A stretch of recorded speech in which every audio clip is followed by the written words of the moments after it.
Like everyone these days, BMW is building crossovers, though they call them SAVs, or Sport Activity Vehicles. This is the new second-generation X3. It's now roomier, better looking, and less expensive than the first one. Always a winning combination.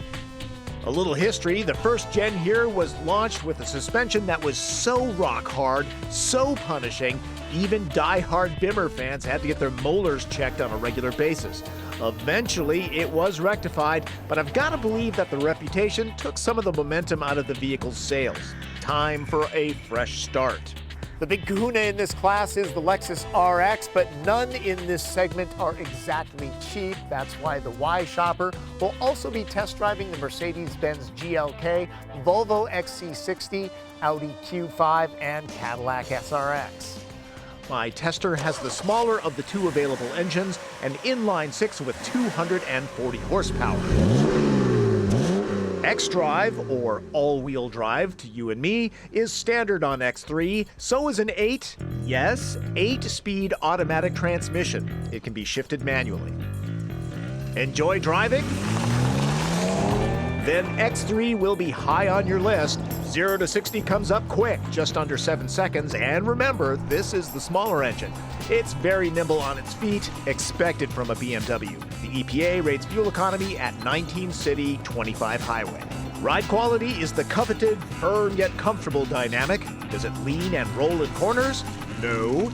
Good road feel? Yes. Quiet on road trips? About average. Brakes?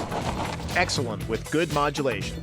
Most X3 buyers will seldom venture off-road, but even on wet, rainy streets, xDrive will be appreciated. A brave few will venture off onto stuff like this, where they should find no problems. It's not designed for severe off-roading, in case you're thinking about trading in a Jeep Wrangler, though there is hill descent control. On a closed course, you can see how capable the X3 is. The stability control feathers in nicely. Not exactly a 3 Series, but try this in a Lexus RX and see what happens. If you were blindfolded and saw this when it was removed, you'd know instantly you were being kidnapped in a BMW. There's the usual clean, purposeful gauges, high-quality materials with a conservative design, and a sound system that, with a slight brush, previews the radio presets. The large LCD screen is crisp and clear. The same can't always be said about the iDrive user interface, but it has been improved. The heated leather seats are very adjustable and supportive. Heated steering wheels are terrific. A premium package includes fine-line sienna wood, which gives the cabin a nice, warm, inviting feeling, and panoramic glass that keeps things light and airy. Phone and iPod integration are standard. Sirius satellite radio is optional. Oh, and for the cup holder aficionados out there, both regular Joe and Godzilla fit just fine. The X3 is fairly spacious back here. 2 passengers will be very comfortable. 3 average-sized adults should be just fine. Those in the middle will have to straddle the drive shaft tunnel. There's lots of places to store stuff, and electronics can be charged. Gripes? Well, the seats don't slide fore and aft back here. I continue to find BMW's transmission joystick less than elegant in operation, and the radar screen pattern of the rear window defroster is surprisingly distracting. People buy these rigs because they need to haul stuff like big packs of TP, which I realize might be a personal thing on my part. Oh, before I load up, let me show you there's space under the load floor. No spare, the tires use run-flat technology. Here's my new favorite accessory, a big elastic band that holds stuff in place. As far as cargo space, X3 does just fine. 9 packs of TP is average in class. My eye finds the second generation a better-looking car. Perfect? Well, no, this line is a little funky, but overall the design looks better integrated and nicely planted. It's now nearly as big as the original X5.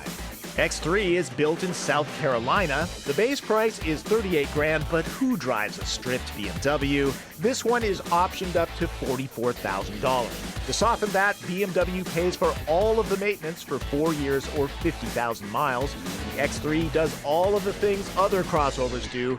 It just has a little bit more fun doing it.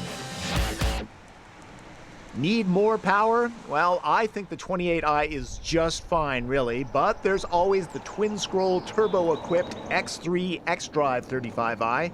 It's good for 300 horsepower and 300 pound-feet of torque. BMW says the 0 to 60 run happens in 5.5 seconds in the xDrive28i. I'll add that I find their new nomenclature clumsy. X3 xDrive28i seems a bit tangled compared to the old days where a simple 320i told you everything about the car. At the top of this piece, I rattled off a few of the X3's competitors. Why do I do that? Well, I am a big believer in going out and test driving these vehicles along with researching them. A lot has changed in the last 5 years in the auto industry, and if you're going just by reputation, you're missing a lot. You really need to go out and experience these vehicles. Okay? All right, end of sermon. That's Driven. I'm Tom Volk.